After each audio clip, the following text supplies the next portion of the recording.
GDP in third quarter of last year, due mostly to central bank's interventions in the sector, and went on to add that the committee hopes to see that the thrust of 2017 budget and other sectoral policies, output growth, should resume in short to medium term. Now, this is very important as well in that communique 7 months ago when the central bank says that it hopes that the committee looks at the growth that will be re-emerging in 2017, and went on to lend his voice to the efforts to early finalization of budget 2017.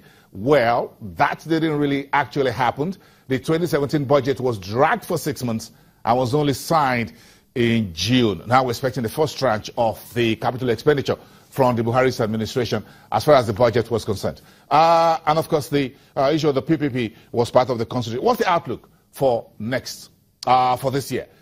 This was part of what was contained in that document. The MPC, that's the Monetary Policy Committee, says that the medium-term outlook, based on available data and forecasts of key economic variables, indicate, quote, more resilient economy in 2017. A number of folks still doubting that, but now there are indications that the economy is getting more resilient in 2017. The committee went on to say that it expects growth expected to turn positive in fiscal 2017 as prior policy lags converge and fiscal space becomes more accommodative. That looks very, very heavy, but what the central bank said in January was it expects growth in the economy to return positive this year as the prior policies of the government and the monetary authorities begin to converge and the fiscal space becomes more accommodative.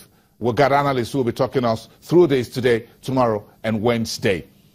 Meantime, the agri sector, the central bank expects the sector to play a bigger role in driving growth, given the expansion of the Anchor Borrowers Program. There's now around about 25 out of 36 states of the Federation, and in which hundreds of billions of naira had been developed, along with other development initiatives of the federal government. What about prices? Back to inflation. Very naughty. Still double digit, way above what the central bank expectations really is. The prospects for moderation of prices appear to be firming on the heels of positive developments in the food sector. We've seen inflation trending lower, and this is part of the consideration for tomorrow when the committee finally conclude its day meeting and get to brief at about 2:30 local time. The committee also noted that inflationary pressures would begin to subside as non-oil output recovers and naira exchange rate stabilizes. That outlook also seemed to be holding water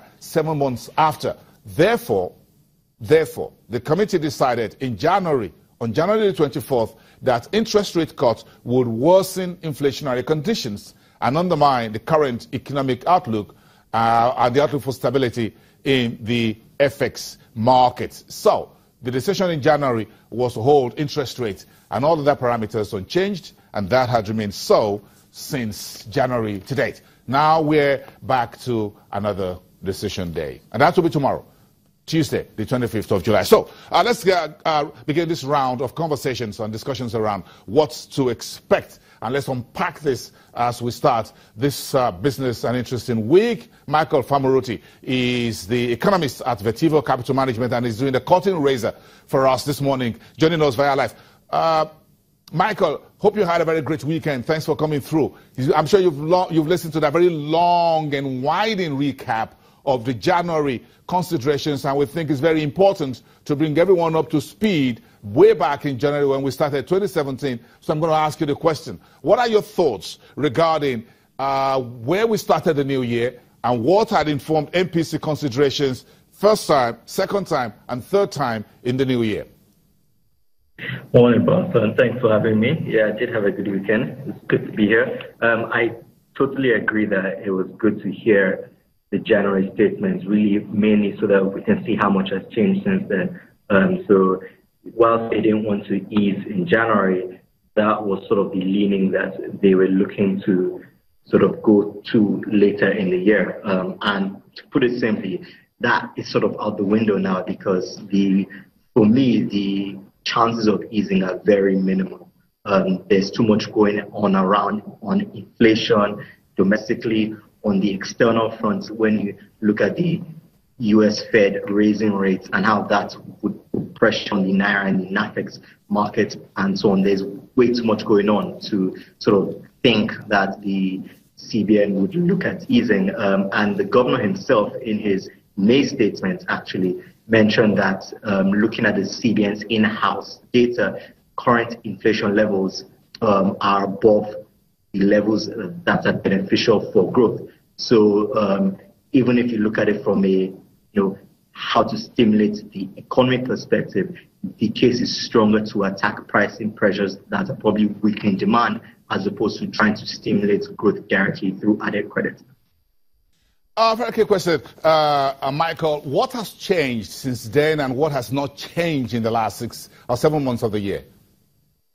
Well, what hasn't changed, but we would have expected to have changed a bit more, is inflation. Inflation started the year, I think, at 18.7.